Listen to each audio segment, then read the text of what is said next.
Do you think that at any point, I know you might have to leave soon, but do you think that there might be a point in time within our lifetime where these groups of people will actually feel threatened enough to want to dismantle the whole system that was set up by I don't know. I think because there's people who say throw it all away, anarchy, right? And then there's Sure. people who say Viva la revolución.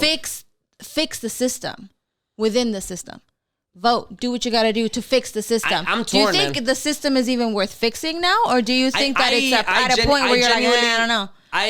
I don't know what camp I fall into. I think I consider myself more a pragmatist than an idealist.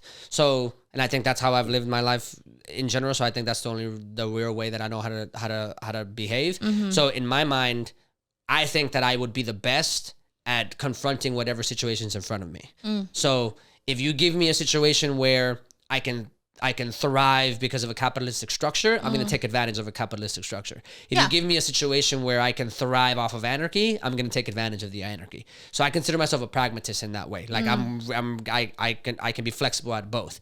But if I wanted to think emotionally, a part of me, the rebel inside of me, says, well, a revolution would be phenomenal because then we could then.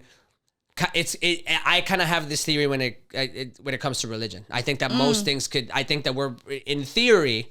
I don't hate religion, but I think as a society, religion has run its course. I think that it for what is it intended to be at the beginning of civilization up until probably around the Industrial Revolution, it pretty much ran its course. It pretty much did its job, and now it's pretty much holding us back.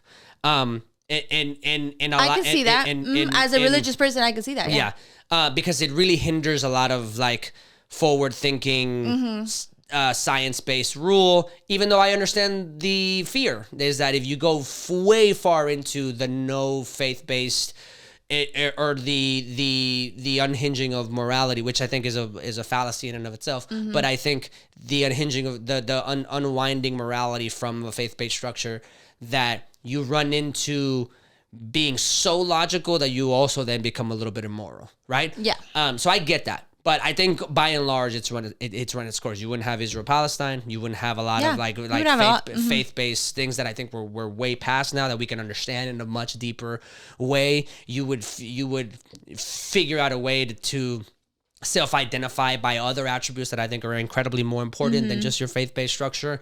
Even though the faith-based structure is incredibly important to building community, but I think you can find community in a lot of different ways that are more conducive to places and that you actually affect. Yeah. Meaning, like, I believe that Houstonians, for example, have a better chance at building a better Houston if they just all identified as Houstonians instead of Muslim Houstonians or Christian Houstonians, right? Yeah. I think Houston would be a better place if everybody would just consider themselves Houstonians and use that as their primary identity structure as opposed to everything else, right? Now, that's not to say that, again, subcultures and all that jazz, right? So I feel that same way about a revolution. About America. I feel the same way sometimes on an emotional level. I think it'd be great because then we could just start at zero. Everybody can get a blank slate, and then we could just build whatever we want in whatever structure we want, right? You think it's even possible with this many people? But you also run into. I think there's a good argument to be made that the structure that we have was not intended for this many people. I think there's a good argument that the founding fathers never envisioned 350 million people to have to attend to.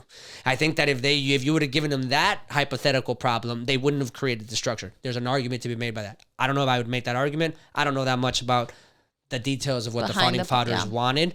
But here we are with their structure, so we have to figure it out. There's another part of me that says that the system, by and large, is the best system in the world currently.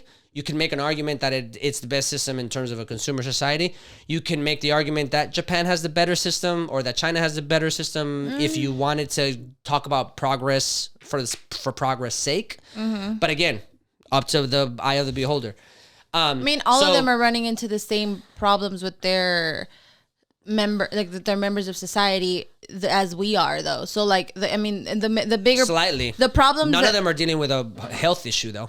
None of them are dealing with the health issue, but all of them, I think, again, consumer society. None of them are dealing with an obesity issue. None of them are dealing with a education issue. None of them but are all dealing of them with, are dealing with, including us, are dealing with low birth rate issue. yes, but those are for two different reasons. China, because China had the one child policy for a very long time, and then all of a sudden they were instructed to make a lot of babies. So now, because their way of life can flourish and people aren't dying at 40 anymore, now you have a generation of people that didn't have enough babies, having to get taken care of by the not enough babies that they made. Yes. And now there's a lot of babies coming up, so now there's a lot of old people that have to take care of a lot of babies. So in a couple of years, they might not have that issue. Well, what my thought process is that, like, in like that's just one of them, right? And but Japan has a production problem. Japan is overly productive. Like, Japan knows how to be very efficient with its workforce, and they like to work so much so that they don't want to have sex. Well, you know no, what I mean? I don't know, because I consume a lot of Japanese media because I like the Japanese culture. Yeah, but their productivity levels are through the roof. But their productivities are like that, this is the same problem like in like Korea, where it's not that they like to work, it's that their culture of working. That's why a lot of them who come here, because I have friends that are from those areas, they're like, I never want to go back. The fuck you talking about that I have to literally sacrifice my life to work just to earn a little bit of money, right? But when I can come here and have a work-life balance. But somebody here might look at that and say, why would I not want to go to a place that can provide me healthcare? Yes. You know what I'm saying? Why would I not, like, people, like, because they want to, like, of course, everybody Obviously, everybody it's always in the looking everybody glass that of, like, lives well, in that yeah. kind of society is going to walk into our society and say, freedom. 100% I want to be a consumer. Freedom. That's all I could do is be a consumer most of my time. Hell the fuck yeah. And for us, right? it's like and for stability. us, it's like, please just give me a little bit of stability. Yeah. Right? Yeah. So like, for the consumers, we're all like, we just want stability. We just want to be able to flourish in our life properly with education and free healthcare. Right. To them, they're like, yeah, but I just want to be able to live my life freely. Like, I just want to be able to do that. Right. And they do that with every consumer society. I believe that there is something to be said about the structure that we have, both political and in general. Yeah. That I think we could refine and I think could work well, so long as we solve for the power grab structure. So like, long as you trying to take corporate America out of corporate America. That's really the hard part, hard. and it's not even corporate America. Like making common sense laws that will take away certain things, certain byproducts from happening, certain power grab structures. Whether it's corporate America, but not even like corporate even money. Just that, yeah. It's more so like making sure that people that like currently right now, in order for you to be a senator, you pretty much have to graduate from an Ivy League school.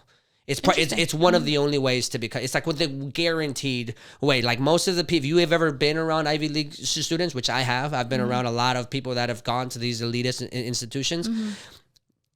A lot of those, when people talk about education being like the fail-safe of this country, I mean, they're not lying. Like, if you want, statistically speaking, a good life, you need a top quality education. Yeah. It's almost hands down. I'm not saying college is important the same way that it used to be, but I'm talking about the highest level of education. There's still no way around it. So if you not here. If you are thinking, really not everywhere, yeah. If you're thinking of building a legacy for your last name, and I say that very, very specifically. I'm not talking about a career. I'm not talking about a job or a salary. We're talking about right. If you want to build a legacy for your last name, you pretty much need to either become the luckiest person in the world, or have